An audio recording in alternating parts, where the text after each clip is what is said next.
కోరుకుంటా.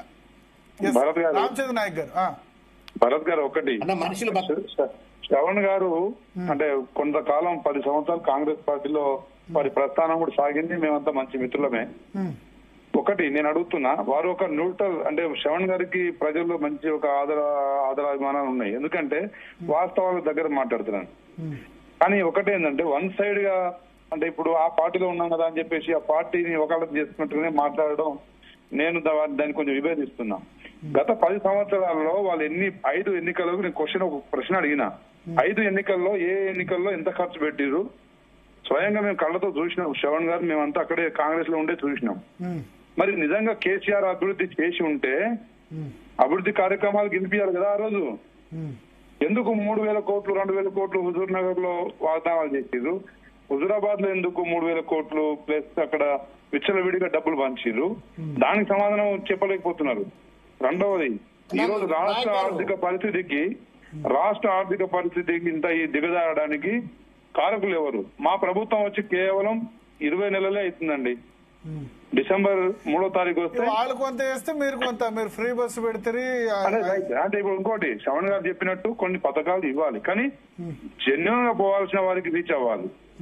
ఇప్పుడు social empowerment below poverty BPL people కావాలంటే ఎంతో ఒకటి మనం ఇవ్వాల్సిందే. వారికి ఎడ్యుకేషన్ తో పాటు ఎంప్లాయ్మెంట్, అదే విధంగా హెల్త్, ఇలాంటివి మనం తప్పకుండా ఇవ్వాలి. అది ఇవ్వకపోతే కూడా కరెక్ట్ కాదు.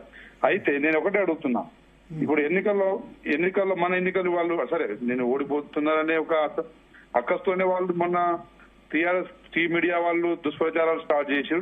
నేను సాక్షాత్ దానిలో నన్ను కూడా కేసు ఇచ్చిన విషయం తెలుసు మీ అందరికీ.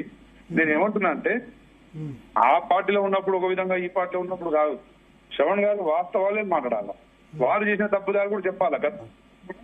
విచ్చలవిడిగా ఈ ఖర్చులు ఎన్నికల ఖర్చు పెంచింది ఎవరు? 100 ఎన్నికలు తిన్న పిల్లి ఈరోజు కాశీకి పోతే పాపాలు పోతాయా? వాళ్ళు ఎంత విచ్చలవిడిగా 250 కోట్ల అంటే 300 కోట్ల అంటే మునుగోడు ఎన్నికలు ఖర్చు. ఒక కామన్ మ్యాన్ గా, ఒక ప్రొఫెషనల్ గా, వారు ఒక సాఫ్ట్వేర్ కంపెనీలో చేసిన వారు, నేను ఒక డాక్టర్ని, మీరు అన్నట్టు ఒక న్యూట్రల్ పర్సన్ గా మనం కామన్ పర్సన్ గా ఆలోచిస్తే అంత ఖర్చు ఏ దేశంలో ఏ రాష్ట్రంలో ఉందా? 250-300 కోట్లు మునుగోడు ఎన్నికలు. సో ఈ వాతావరణాన్ని అసలు పార్టీని ఏమంటారు, పార్టీలో నిధులు అంటే ఏమంటారు, పార్టీ ఈ రోజు 12,000 కోట్లు వాళ్ళ దాంట్లో టీఆర్ఎస్ పార్టీ ఖాతాలో మొలుగుతున్నాయి. ఎక్కడి నుంచి వచ్చింది? ఒకప్పుడు చందాల మీద శ్రమదానం మీద వసూలు చేసిన డబ్బులతో పార్టీ మీటింగ్ పెట్టుకున్న టీఆర్ఎస్ ఈరోజు 12,000 కోట్ల నిధులు ఎక్కడి నుంచి వచ్చింది? పార్టీ ఫండ్ ఎక్కడ ఉంది? ఎక్కడి నుంచి వచ్చింది అంత? సరే ఇవన్నీ సరే ఈ రోజు వాళ్ళు ఏదో నీతులు చెప్పడం వల్ల ఎవరేం మారిపోతుంది అనుకుంటే ఎవరేం శుద్ధ పూసలు కాదు. ఒకళ్ళు మొదలు పెట్టింది పార్టీ ఫిరాయింపుల్లో అంతే, ఉచితాల్లో అంతే, ఈ వ్యవస్థ ఖరాబ్ కావడంలో, ఎన్నికల వ్యవస్థ డబ్బు వ్యవస్థ కావడంలో అంతే. ఎవరేం భరత్ గారు ఒక విషయం మాత్రం ప్రజలు గమనించింది ఏంటంటే 2 సంవత్సరాల్లో వాళ్ళు ఇచ్చిన హామీ మొత్తం నెరవేర్చలేదని ప్రజలు కూడా తెలుసు. కాంగ్రెస్ ప్రభుత్వం అన్ని నెరవేర్చలేదు వాస్తవం, కానీ మాట మీద ఉండి కనీసం ఒక 6 హామీలను అమలు చేసింది.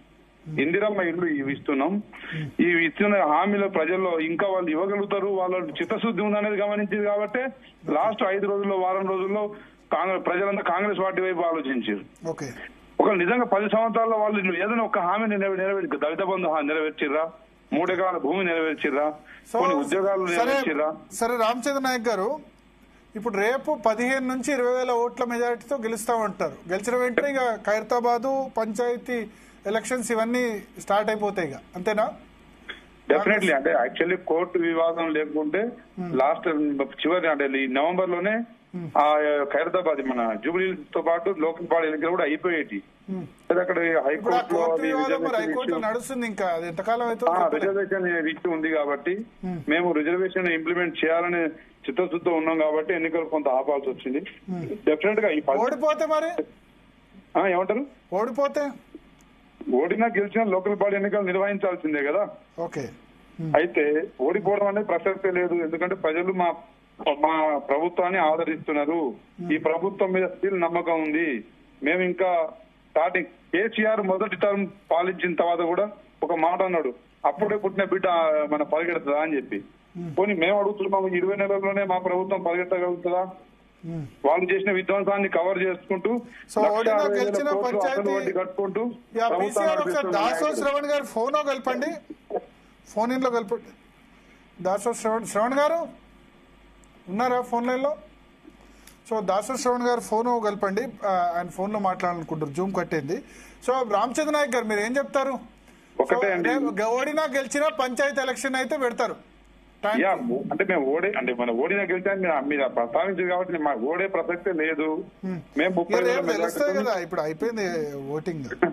30,000 మెజార్టీతో మేము గెలవబోతున్నాం. రెండోది ఇంతకుముందు 15,000 20,000 అన్నారు, ఇప్పుడు 30,000 అన్నారు. ఇప్పటికిప్పుడు పెంచేసి 25,000 నుండి 30,000 మెజార్టీ మేము గెలవబోతున్నాం అని చెప్పా. మీకు ఒక బోర మండలనే మీకు 10,000 మెజార్టీ, సారీ ఇది మన రెహమత్ నగర్ లోనే మీకు 10,000 మెజార్టీ వస్తుందండి. ఓకే, మా దగ్గర 5 నుంచి 10,000 మధ్య అని చెప్పాను. ఓకే, మీకు యూసుఫ్ కూడా దాదాపు 5,000 అని చెప్పాను. మిగతా దగ్గర ఒక 2,000 అనుకున్నాం కానీ 25 నుంచి 30,000 మెజార్టీతో మేము గెలవబోతున్నాం.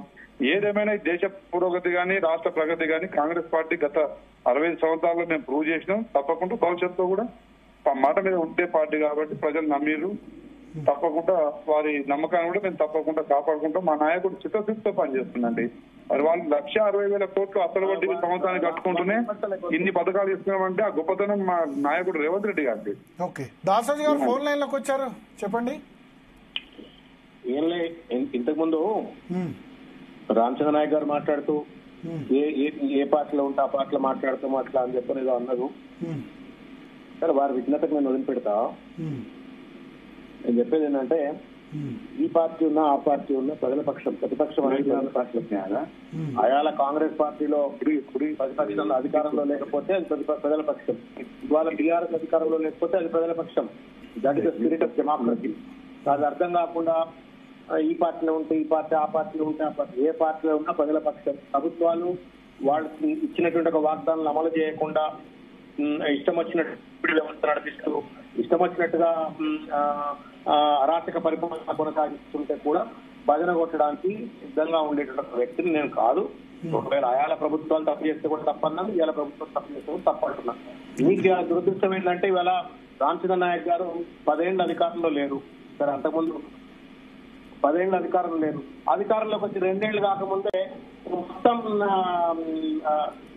నాయక్ గారిని అంటలేరు, బట్ జనరల్ గా ఇవాళ కాంగ్రెస్ పార్టీ మంత్రులు కానీ లేకపోతే రేవంత్ రెడ్డి అనుచరులు కానీ లేకపోతే ఉన్న వాళ్ళంతా కూడా అధికారం నెత్తికెక్కిపోయింది కదా. కాబట్టి ప్రతిపక్షం నుండి వచ్చే ప్రశ్నలన్నింటిలో కూడా రంధ్రాన్వేషణ చేస్తా ఉన్నారు తప్ప వాళ్ళు ఎట్లా సరిదిద్దుకోవాలా, ఏ రకంగా ప్రజలకు మంచి పరిపాలన అందించాలా, సుపరిపాలన అన్నారు, మార్పు అన్నారు, 420 వాగ్దానాలు చేసినారు. BC declaration, SC declaration, SC declaration, మహిళా డిక్లరేషన్, ఇట్లా రకరకాల డిక్లరేషన్లు చేసి ఒక్కదాన్ని కూడా పూర్తిగా లేకుండా 2 ఏళ్లు గడిచిపోయాయి. ఆర్థికంగా రాష్ట్రం అయిపోతున్నది, చెప్తున్నది. దీనికి సమాధానం చెప్పకుండా పొద్దు చేసే బూతుల రాజకీయం, లేకపోతే ఉంటే స్లోగన్లు, అనౌన్స్మెంట్లు, బూతులు, వీళ్ళని తిట్టాలా వాళ్ళని తిట్టాలా, వీళ్ళ మీద కేసు.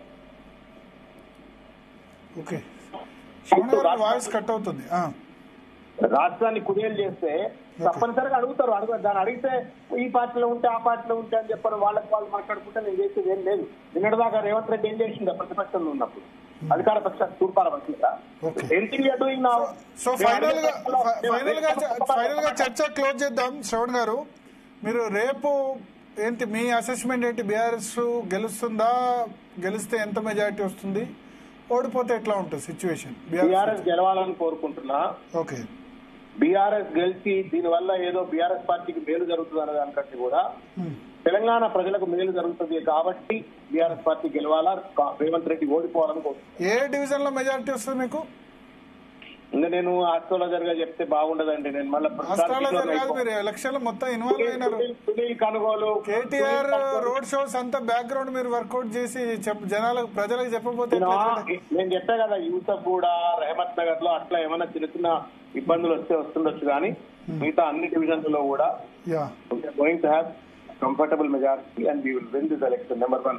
నెంబర్ 2, ఇది మేం గెలవడం కోసం కాదు, ప్రజలను గెలిపించడం కోసం, రేవంత్ రెడ్డిని గాడిలో పెట్టడం కోసం, గాడి తెచ్చిన ఈ ప్రభుత్వాన్ని పెట్టడం కోసం అస్తవ్యస్తమైనటువంటి పరిపాలనను సరిదిద్దడం ఈ ఓటమి రేవంత్ రెడ్డికి అవసరం, ఈ గెలుపు ప్రజలకు అవసరం. కాబట్టి తప్పనిసరిగా ప్రజల పక్షాన బీఆర్ఎస్ పార్టీ గెలుస్తుందని అనుకుంటున్నాను. Okay okay okay thank you దాసో శ్రవణ్ గారు, రామచంద్ర నాయక్ గారు. సో మరి కాసేపట్లోనే తినబోతూ రుచి చూడడం ఎందుకు, ఇంకా దాదాపు 10 గంటలు ఉంది. ఉదయం 8 గంటలకు పోలింగ్ ప్రారంభమవుతుంది. పోస్టల్ బ్యాలెట్ ఆశ్చర్యకరంగా ఇంతవరకు కూడా ఒక్క పోస్టల్ బ్యాలెట్ కూడా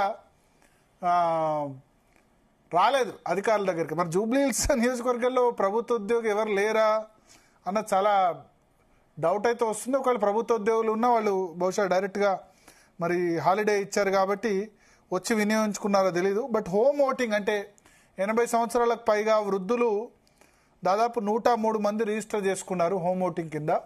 దానిలో 101 ఓట్లు పోలైనాయి. ఇంకో 2 ఓట్లు 2 ఓటర్లు రిజిస్టర్ చేసుకున్న వాళ్ళు చనిపోయారట.